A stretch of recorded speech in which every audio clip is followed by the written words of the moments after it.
What's the management difference when we're talking about streets and shopping centres? The thing about streets is that you have the same sort of areas that shopping centres have and require to be managed. For example, you've got streetscape in a main street, you've got capital improvements in a shopping centre, you've got marketing and events, it's the same in both centres, you've got economic development that's actually working on the main street, and you've got retailers training, and you've got tenancy mix being managed by a leasing manager and also the shopping centre owner. And then you've got multiple ownership in a street, and you've got single ownership in a shopping centre. Shopping centres have centralised management, and this is a great advantage because they can actually make a decision and move forward and improve that centre. And that's why the shopping centres, particularly around Australia, are actually very, very successful. The sort of successful techniques they use is they have a management focus where they can improve the product, and then they have collective marketing where they can actually promote that product to you, the customer.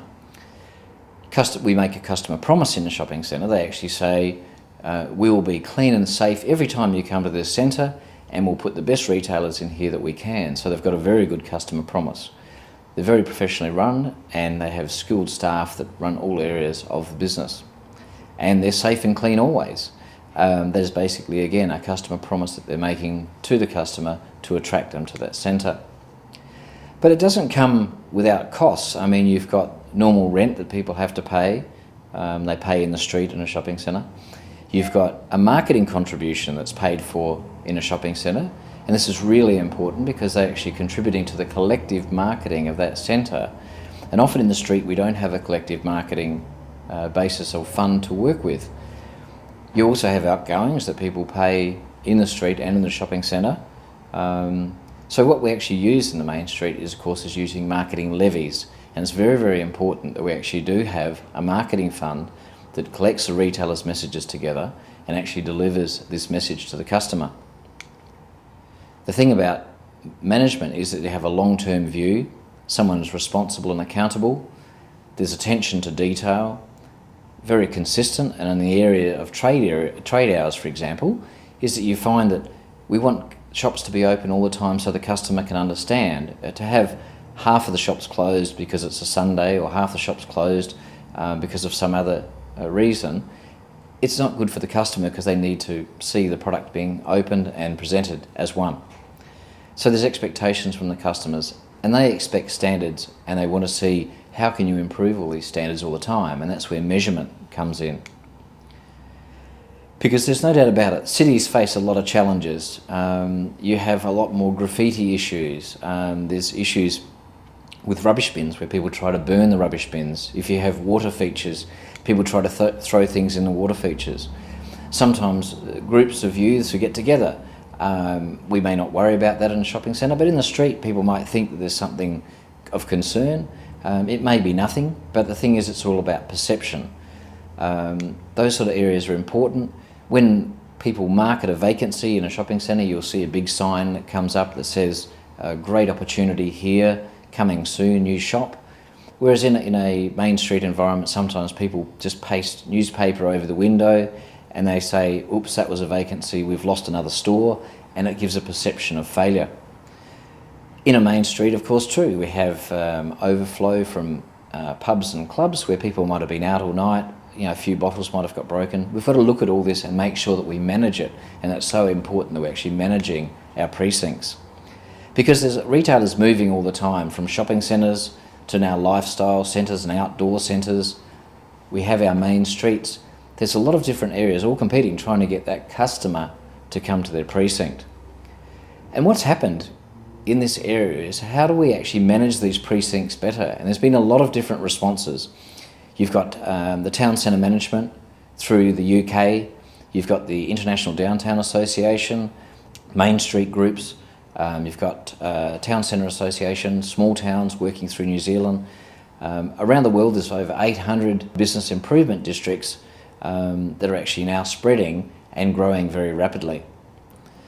One of the good examples I actually went to and actually witnessed a lot of the activities they were doing was in Philadelphia, where they have a very big focus on making sure that it's safe and clean in that city. They raise a really strong levy of over $13 million to deliver a lot of programs, which includes cleaning and safety of their city. The security, they have sometimes 40 customer service people on their team. They're actually out and about in the street. A lot of cleaners out and about as well.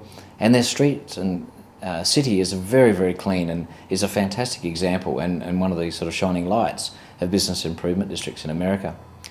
So the sort of areas that we're looking at when we're saying managing a street precinct, we're actually talking, or managing a city, we're talking about management of having a manager, a mall manager, or a street manager, security, enhanced cleaning, research and development, and having a management board that are actually making sure that we're moving forward with a vision and some direction and strategy. You've got marketing and events. You've got to look who's looking after the customer, and you've got to have somebody focused on that. Retail marketing, if you've got a retail precinct, you need focused retail marketing. You need to be getting the retailers together for meetings and promotions. Monthly newsletters and communication through email, really important. And then economic development, who's looking at improving the retailers and providing retail training, business networking, leasing assistance about how do we actually fill those vacancies if we've got any vacancies, and who's looking at the business mix. And then urban design, of course, you're looking at how do we improve that street precinct to improve the physical environment and improve the new design features and make the environment better for customers to stay in. And things like facilities like toilets and those sort of facilities that customers really need, who's looking after that. So the thing about having a management board is you can have strategy sort of focus for them, or there could be some more day-to-day sort of operational style board, or you could have two separate groups actually looking at those activities. You could have them representative of the different retailers, different businesses in that precinct, or they could be skills based, that you might be looking for a business drive or a marketing drive, so they have skills. Depends on the role of that board, what it's actually focusing on. And then the constitution of that board will reflect back to the role. And then you'd have job descriptions that describe what each board member will do as their role on that board. So if you're looking at things like customer care, just going back to the customer for a minute, how do we make sure that we are looking after the customer's trip from when they're in the car park and then they come into the centre or come down the streets? Who's looking after that to making sure that the customer has a good experience? Is it easy to park? Is it safe and clean? And is there directional signage or toilets? What is available? What does our customer promise? So who's looking after the customer angle? It's very, very important. The thing about toilets is just a basic thing, because it's just something that customers need. It's just facilities like that. And if you compare with some of our shopping centre groups and how they have family rooms and baby rooms and change rooms, in addition to all the different toilet facilities and their first class, and sometimes in a main street, we have trouble providing these basic facilities. So it's very, very important, because again, it comes back to managing the customer's experience and making sure that they're going to have a good time when they come to your centre or main street.